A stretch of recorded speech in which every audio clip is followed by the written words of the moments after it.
We're back with Five Guys and a Bible, and tonight we are answering a question that was sent in by one of our wonderful listeners. And he asked the question about the parable of Matthew chapter 25, which is often called the parable of talents. And he asked if these talents was this parable relating to money, or is it relating to some kind of spiritual gift? So we want to answer that as best we can tonight. So we're going to start with Jason Schultz. Why do you have to start with me? This is hard. When you get to the end of Matthew, especially Matthew 24 and the parables in Matthew 25, you are at some difficult passages. I'm just glad you didn't ask about the parable of 10 virgins, which was right before this one, because I would have checked out. I do not want to be on record trying to explain that one in all its detail. Even with this parable, you've got things that people don't agree on. You can't even get commentators to agree on how much money a talent is.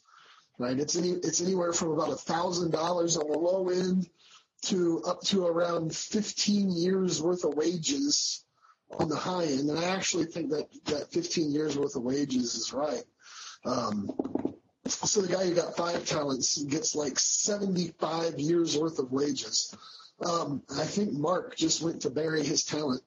I don't know for sure, but given the context, the parable, it's pretty clear that as Jesus is telling this parable, okay, and the parable, if you're not familiar with it, is there's a rich man who's traveling off to a far country. He has servants who he gives some money to, gives different amounts to different servants based on their ability to use it. And he gives the most is 5 talents to one man, the least is 1 talent to another man. And when he returns, he's found that 2 of the servants have done well. They've doubled, right, by investing, by using what they've got. They've doubled what they've been given. But the guy who was only given 1 talent was so afraid of messing up that all he did was went and buried it in the ground. When the master returns, he digs it up and says, "Here you go. Here's right back what you've given me. I've done nothing with it." Right? And the master was pretty upset with the idea of not doing anything with what he was given. So Mark is phoning a friend to see if he can find an answer right away. Okay, so that's the general principle of the parable. Okay, it's that the Lord is going to hold accountable people for what they do with what he's given them. Right? And specifically in the context of Matthew 24 and 25, it's as we await Jesus' return, as we await Jesus to return, what are we doing with what the Lord's given us? Right? There was a really wise man who said something like, with great power comes great responsibility. Everybody know who that was? Yeah, it was not Uncle Ben from Spider-Man. It was, in fact, Jesus who says, "Unto whomsoever much is given, of him shall be much required." So that's the principle. It's, what are you going to do with what the Lord gives you? Now, applying that principle to our own lives could fit in a lot of areas of our lives. I mean, I think when Ben Aldrich asked this question, he said, well, is it just about money, or is it about using your God-given gifts? And I think the principle could be both, right? You've been given something of the Lord to use. Maybe it's money, maybe it's some gift. Paul tells us the Holy Spirit gives gifts to Christians for the benefit of the church, and most Christians I know today would rather pretend they don't have anything to use for the Lord. So I would just encourage you to look at that principle that God expects you to use what he's given you. Look at your life and see what he has given you that you can use, and try to please him with it.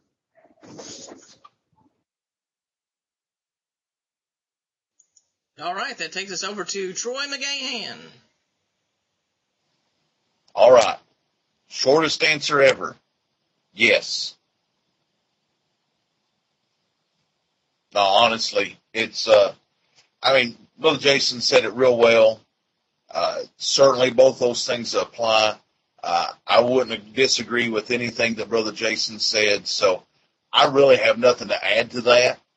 So I'm going to let someone just go right on down the line. That's all I have. That takes us to Todd. Yeah, I really agree with everything that Jason said. This is like 2-3 videos in a row where me and Jason have agreed on something. Y'all need to give us some tougher questions. There's something wrong.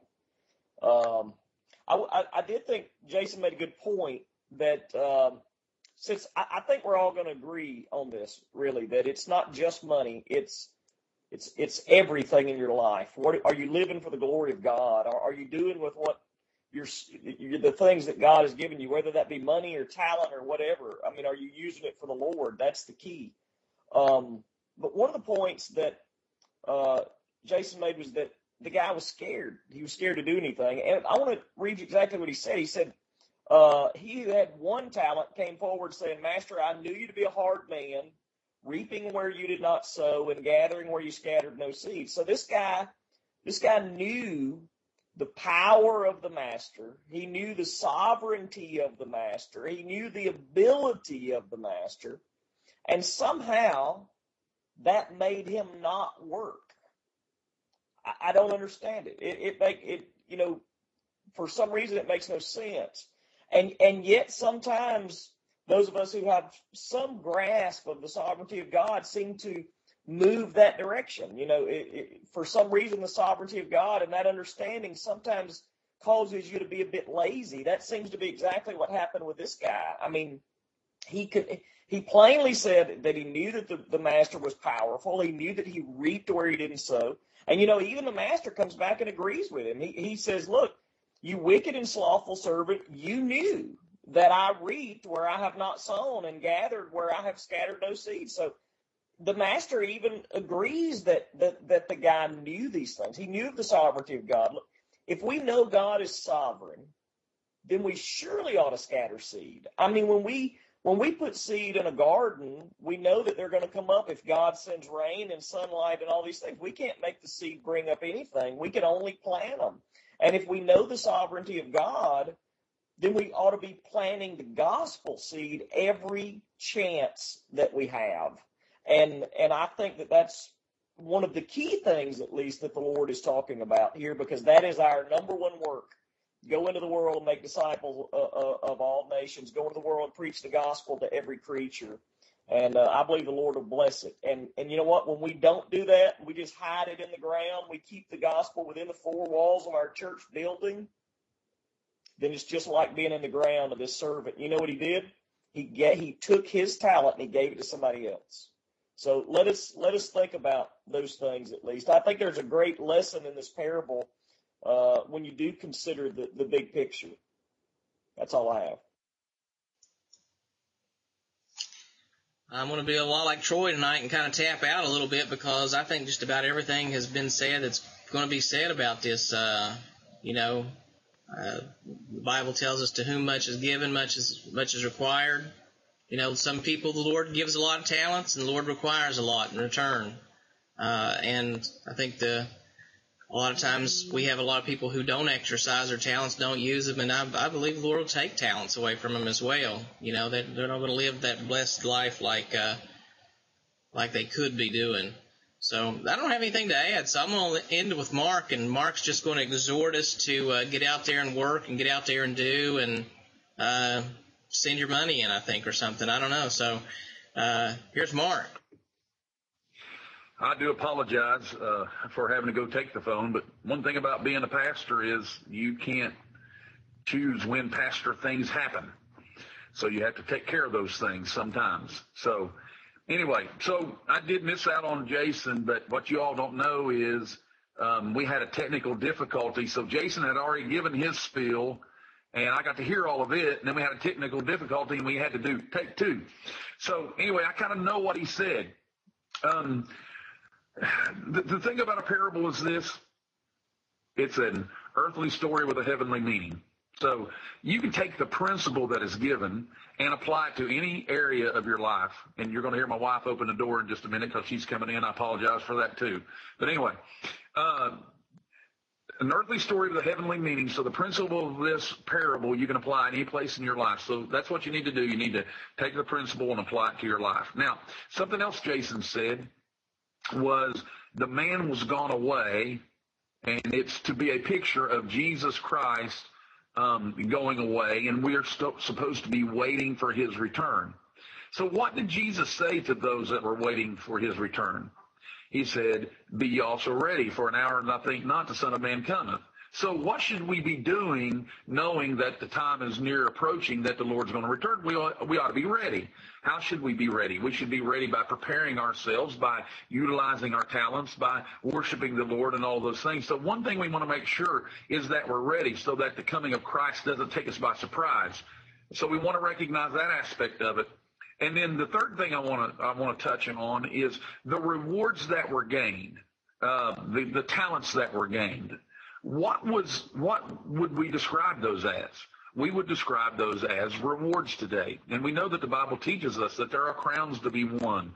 And so if you take the principle there and recognize if we're not utilizing the talents that God has given us, what we're losing out on are those rewards that God is going to bless us with. And so we do want to utilize our gifts, our talents, what he has given us, so that we can gain more rewards. And you're really not serving for your own personal rewards. You're really serving by utilizing what the master has given you. So, and then the outcome of that is you utilize what the master has given you, and then you gain rewards on top of that. It's blessings. So let's focus on that. But really the key is be also ready, because the Lord is coming soon. And we know that as we look around us, the signs of the times, the events that's going on, we know that the Lord's return is soon. And so we need to be ready. And, no matter what, no man's promised tomorrow. Life is but a vapor, and, it's here and then it's gone. So we need to be ready. Watch you, therefore, the Bible says, for the Son of Man cometh in an hour that you think not. So that's what we should be doing. We should be watching, and we should be waiting, and we should be working. I heard a great illustration about waiting. Make the application of like a waiter waiting on a table. What does a waiter waiting on a table do? He doesn't sit down. He actually does something. And so a waiter waits and is working. So anyway, you need to be encouraged to work, because the Lord is going to give talent, or has given us talents, and he is going to reward us for faithful service. Be encouraged to do so, knowing that he is a good master, and he is going to reward you proportionately to your service. I guess I'll shut up right there. And see, that's why Mark goes last. He is the best closer on for any of us five guys. You listen to his sermons, that last 10 minutes is really powerful. I'm just kidding. The whole bit is, but I always just skip to that.